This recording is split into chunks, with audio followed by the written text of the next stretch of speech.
Nahajamo se na Kavčičevi ulici v Ljubljani. Tamle vidite stanovanjski objekt in tukaj vidite zeleno ograjo.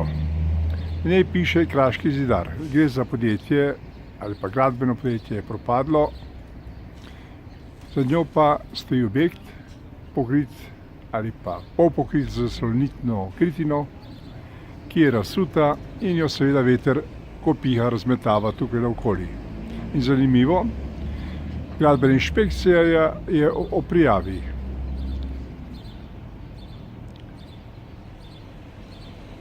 Da je v bistvu to nevarnost ljudi zapisala v svojem pregledu, da je vse po predpisih in da je ta objekt ograjen, torej da ne vpliva na okolico in tudi ne tukaj živeče stanovalce.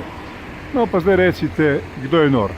Ali tisti, ki v bistvu so postavili to zeleno ograjo propadlega Kraškega zidarja, ali pa oni, ki v bistvu trdijo, da je objekt, ki je bistveno višji od te ograje, zadostna zaščita, da se lahko v bistvu tukaj širi ves ta del polomljene salonitne kritine po tem stanovanjskem območju.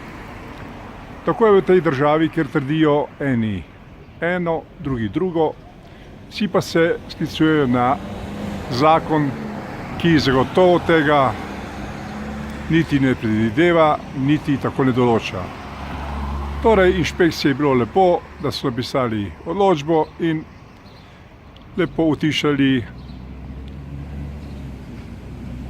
ekoželjne gospe, da ni prav.